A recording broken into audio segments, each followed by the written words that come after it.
കാസർഗോഡിനെ ഞെട്ടിച്ച് പെരിയയിൽ വൻ കഞ്ചാവ് വേട്ട. കാറിൽ കടത്തുകയായിരുന്ന 30 കിലോ കഞ്ചാവാണ് പെരിയയിൽ നിന്നും ബേക്കൽ പോലീസ് പിടികൂടിയത്. കാറിലുണ്ടായ 4 പേരിൽ ഒരാളായ മുളിയാർ പൊവ്വലിലെ ബാസിത്തിനെ മാത്രമേ പോലീസിന് പിടികൂടുവാനായിട്ടുള്ളൂ. ബാക്കി 3 പേരും ഓടി രക്ഷപ്പെട്ടു. വീടുകളിൽ ഉൾപ്പെടെ റെയ്ഡ് നടത്തിയെങ്കിലും പോലീസിന് ഇവരെ കണ്ടെത്തുവാനായിട്ടില്ല. Beautiful and excellent quality furnitures are giving pride to every home. Tamam Furniture World, most popular furniture brand in Kerala and Karnataka. Tamam Furniture World, Uppala, Bandiyod, Udyavar, now at Mangalore. സമീപകാലത്ത് കാസർഗോഡ് ജില്ലയിലുണ്ടായ ഏറ്റവും വലിയ കഞ്ചാവ് വേട്ടയായിരുന്നു പെരിയയിലുണ്ടായത്.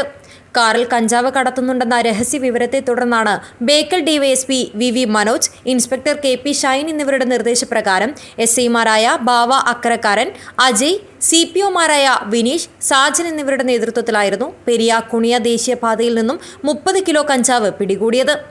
പെരിയ ഭാഗത്തു നിന്ന് വരികയായിരുന്ന car കൈകാണിച്ചു നിർത്തിയപ്പോൾ 3 പേർ ഇറങ്ങി ഓടിയെങ്കിലും സംഘത്തലവനായ മുളിയാർ പൊവ്വലിലെ ബാസിത്തിനെ കൈയോടെ പിടികൂടി. കാറിനകത്ത് നടത്തിയ പരിശോധനയിലാണ് 29.30 കിലോ കഞ്ചാവ് കണ്ടെത്തിയത്. നാട്ടുകാരുടെ സഹായത്തോടെ കഞ്ചാവ് സ്ഥലത്ത് വെച്ച് തന്നെ തൂക്കി തിട്ടപ്പെടുത്തിയ ശേഷമാണ് പ്രതിയെയും കൊണ്ട് പോലീസ് സംഘം മടങ്ങിയത്.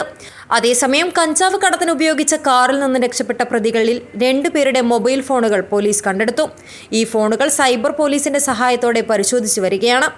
ചെരുമ്പ സ്വദേശികളായ ആറൂഫ്, കബീർ, ബോവിക്കാനത്തെ അനസ് എന്നിവരാണ് ഓടി രക്ഷപ്പെട്ട പ്രതികളെന്ന് പോലീസിന് തിരിച്ചറിഞ്ഞിട്ടുണ്ട്.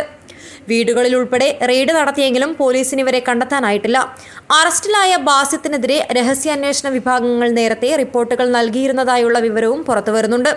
1.5 കോടിയോളം ചെലവ് വരുന്ന വീട് നിർമ്മിക്കുന്നതുമായി ബന്ധപ്പെട്ടാണ് റിപ്പോർട്ടുകൾ നൽകിയിരുന്നത്. ബാസിത്തിന്റെ നേതൃത്വത്തിലുള്ള കഞ്ചാവ് ഇടപാട് സംഘത്തെക്കുറിച്ചുള്ള അന്വേഷണത്തിനൊപ്പം ഇക്കാര്യവും പോലീസ് പരിശോധിച്ചു വരുന്നുണ്ട്. News bureau, Kasaragod.